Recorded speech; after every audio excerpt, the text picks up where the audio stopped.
1780, Luigi Galvani, professeur d'anatomie à l'université de Bologne, s'intéresse à l'action de l'électricité sur les nerfs.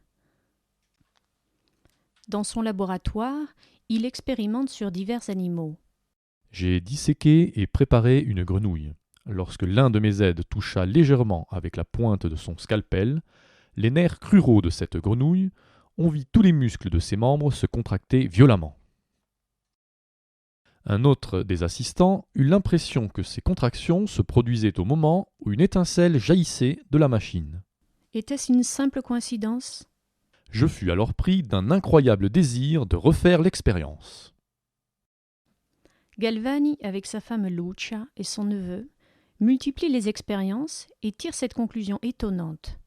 Une étincelle électrique a le pouvoir d'exciter à distance une contraction musculaire, pourvu qu'un fil métallique suffisamment long soit en contact avec le nerf. Réussirons-nous à observer le phénomène découvert par Galvani ? Prenons une grenouille morte depuis peu de temps. Une incision permet de dégager les masses musculaires de la cuisse. On distingue l'artère. Un cordon blanchâtre apparaît à sa droite. C'est le nerf crural, qu'on isole à l'aide d'une tige de verre. On peut provoquer une contraction musculaire en pinçant le nerf, c'est-à-dire par une stimulation mécanique. La réactivité du corps de l'animal est donc encore bonne. Pour produire les étincelles électriques, nous utilisons une bobine de Rumcore, de conception beaucoup plus récente que la machine électrostatique dont se servait Galvani. Un long fil de fer est mis au contact direct du nerf.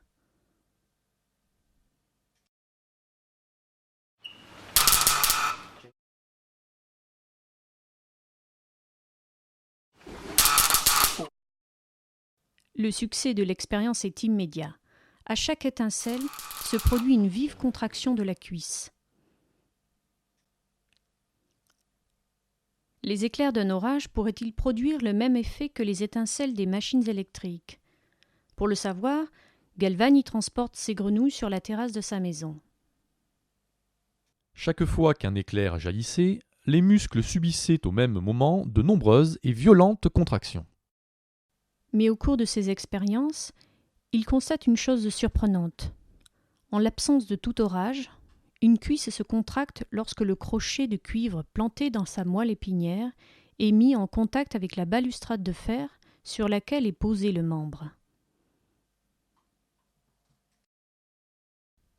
Il mène alors une série d'essais dans son laboratoire pour tenter d'y reproduire l'observation faite sur la terrasse. Des contractions se produisent chaque fois que le nerf et le muscle de la cuisse sont simplement mis en contact par l'intermédiaire de deux métaux différents. Plus aucune machine électrique dans les parages. On glisse une lame de zinc sous le muscle. L'extrémité d'une tige de cuivre recourbée est mise en contact avec le zinc. On approche du nerf l'autre extrémité de cette tige de cuivre et, à la surprise et à la joie des expérimentateurs, une vive contraction se produit dès que le cuivre vient toucher délicatement le nerf. Il ne s'agit pas d'une stimulation mécanique. En effet, si la tige de cuivre n'est pas en contact par son autre extrémité avec le zinc, on n'obtient aucune contraction.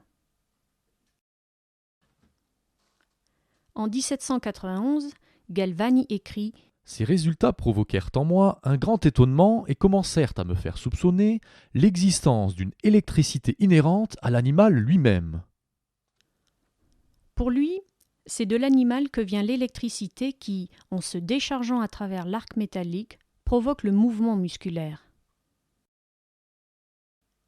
Mais le physicien Alessandro Volta, de l'université de Pavie, ne tarde pas à contester l'interprétation de Galvani. Pour lui, c'est le contact entre les deux métaux, cuivre et zinc, qui met en mouvement de l'électricité. L'animal ne fait que réagir à cette électricité d'origine métallique. Électricité métallique ou électricité animale ? Expériences et contre-expériences nourrissent la controverse qui oppose les partisans de Volta à ceux de Galvani. Le résultat inattendu de cette controverse, qui dura une dizaine d'années, fut l'invention par Alessandro Volta de sa pile, un empilement de rondelles de cuivre et de zinc, alternées et séparées par des rondelles de carton imprégnées d'eau salée.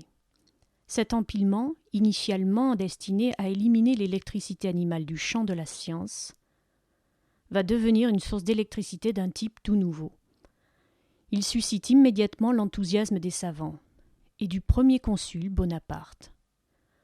Pour le physicien français Arago, cet assemblage bizarre, cette pile, est le plus merveilleux instrument que les hommes aient jamais inventé.